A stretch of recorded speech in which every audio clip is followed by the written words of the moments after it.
അത്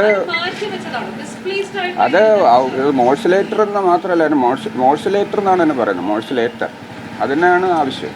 മോഴ്സുലേറ്ററിൻ്റെ ഒരു ചെറിയ ഭാഗം മാത്രമാണ് മോഴ്സുലോസ്കോപ്പ് എന്ന് പറയുന്നത്. മോഴ്സുലേറ്ററാണ് പ്രധാനപ്പെട്ട സാധനം. അതിനാണ് വിലയുള്ളത്. അതിനാണ് ഈ 12 ലക്ഷം രൂപയുള്ളത്. മോഴ്സുലോസ്കോപ്പിന് ചെറിയ വിലയുള്ള സാധനമാണ്. അത് 2 ലക്ഷത്തിന് താഴെയുള്ള ചെറിയ സാധനമാണ്. മോഴ്സുലേറ്ററാണ് പ്രധാനപ്പെട്ട ഭാഗം. അതാണ് 14 ലക്ഷം രൂപയുടെ പ്രധാനപ്പെട്ട മെഷീൻ.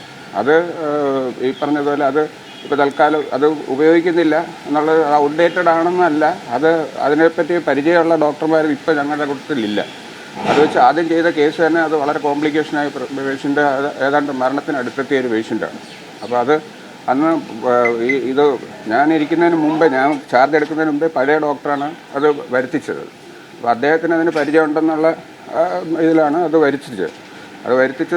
എന്നിട്ട് അത് അദ്ദേഹം ബാംഗ്ലൂരിൽ നിന്നുള്ള അതിൻ്റെ ഒരു വിദഗ്ധനായിട്ട് ചേർന്ന് ഇവിടെ ഒരു പേഷ്യൻറ്റിനെ ഓപ്പറേഷൻ ചെയ്തു. ആ ഓപ്പറേഷൻ ചെയ്ത് അത് വളരെ ശരിയായ ഭയങ്കരമായ കോംപ്ലിക്കേഷനിലെത്തി. അത് രാവിലെ 8 മണിക്ക് തുടങ്ങി ഓപ്പറേഷൻ തീർന്നത് വൈകുന്നേരം 8 മണിക്ക് എന്തോ ആണ്. അത് ആദ്യം ചെയ്തു, പിന്നെ അത് രണ്ടാമത് ഓപ്പറേഷൻ രണ്ടാമത് തുറന്നു, മൂന്നാമത് തുറന്നു. അങ്ങനെ പിന്നെ പേഷ്യൻ്റ് അവരുടെ ഭാഗത്തു നിന്ന് പരാതികളൊക്കെ വരികയും ചെയ്തിരുന്നതാണ്. പിന്നെ എന്തോ ഒരു ഭാഗ്യത്തിന് ആ രോഗി രക്ഷപ്പെട്ടു പോയതാണ്. അപ്പോൾ പിന്നെ അതുകൊണ്ട് തന്നെ പിന്നീട് നമുക്ക് ആ ഉപകരണം വെച്ച് ചെയ്യാനുള്ള ക്വാളിഫിക്കേഷനോ അതിൻ്റേതായിട്ടുള്ള പരിചയം ഇല്ലാത്തത് കൊണ്ട് അത് ഉപയോഗിക്കാറില്ല. അത് ചെയ്യുന്ന പറഞ്ഞാൽ ഈ പ്രോസ്റ്റേറ്റ് എന്ന് പറഞ്ഞ രോഗത്തിനുള്ളത്, അത് നമുക്ക് സാധാരണ ദിവസവും ചെയ്യുന്ന അരമണിക്കൂർ ചെയ്യുന്ന TURP എന്ന് പറഞ്ഞ ഓപ്പറേഷൻ ചെയ്യുന്ന ആ ടെക്നിക്കാണ്. അതിന് വേണ്ടിയിട്ടാണ് ലേസർ ഉപയോഗിച്ച് ചെയ്യുന്ന ഈ പുതിയ ടെക്നോളജി. അതിന് ശരിക്കും പറഞ്ഞാൽ അതിന് ചെയ്യാനുള്ള ആവശ്യവും ഇല്ല, നമുക്കത് ചെയ്യാനുള്ള സമയവും കിട്ടത്തില്ല. അത് തീരാൻ തന്നെ സമയം ഒരുപാട് എടുക്കും. പിന്നെ നമുക്ക് പരിചയമില്ലാത്തത് വെറുതെ ചെയ്ത രോഗിയൊക്കെ കോംപ്ലിക്കേഷൻ ഉണ്ടാക്കണ്ടെന്ന് വിചാരിച്ചിട്ടാണ് അത് മാറ്റി വെച്ചിരിക്കുകയാണ്.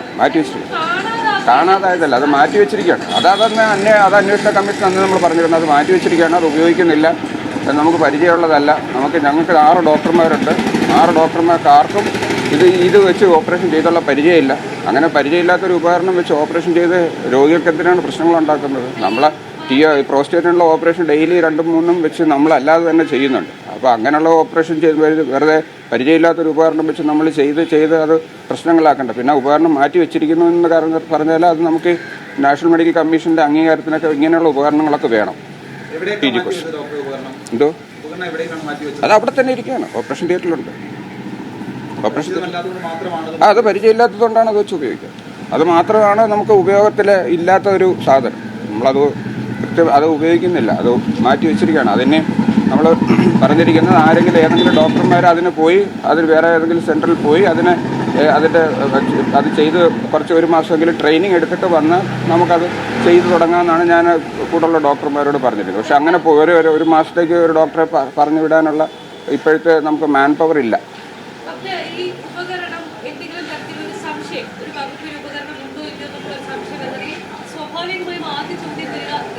അതെ ഇങ്ങനെ ഒരു റിപ്പോർട്ടിൽ ഉണ്ട് എന്ന് പറയപ്പെടുന്നു, മന്ത്രി പറയുന്നു. അതിനൊക്കെ മുൻപ് ഈ ഉപകരണം ഉണ്ടോ ഇല്ലോ എന്ന് താങ്കളോട് ആരെങ്കിലും ചോദിച്ചിട്ടുണ്ടോ? ഉപകരണം ഉണ്ടോന്നല്ല, ഇത് ഉപകരണത്തിൻ്റെ ഫോട്ടോ പല പ്രാവശ്യം ഇത് MP ഫണ്ടിൽ നിന്ന് വാങ്ങിച്ചതുകൊണ്ട് പല പ്രാവശ്യം ഈ ഫോട്ടോ എടുത്ത് അയക്കേണ്ടി വന്നിട്ടുണ്ട്. കളക്ടറേറ്റിലേക്ക് പല പ്രാവശ്യം അയച്ചിട്ടുണ്ട്. കളക്ടറേറ്റിൽ തന്നെ ഉദ്യോഗസ്ഥർ വന്ന് അതിൻ്റെ ഫോട്ടോ എടുത്തുകൊണ്ട് പോവുകയും ചെയ്തതാണ്. ഏതെങ്കിലും ഉപകരണം അടുത്തിടെ അസ്വാഭാവികമായി കേടായിട്ടുണ്ടോ? അസ്വാഭാവികമായിട്ടൊന്നും കേടായിട്ടൊന്നുമില്ല. സ്വാഭാവികമായിട്ട് ഉപകരണങ്ങൾ കേടാവും.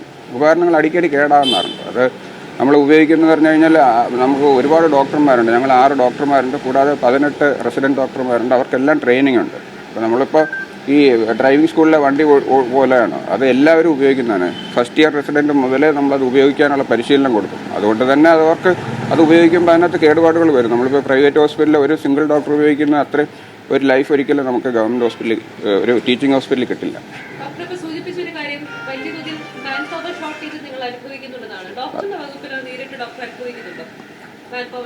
മാൻ പവർ ഷോർട്ടേജ് വലുതായിട്ട് എന്ന് പറഞ്ഞാൽ ഇപ്പോഴും നമുക്ക് 2 വേക്കൻസി ഫില്ലാവാനുണ്ട്.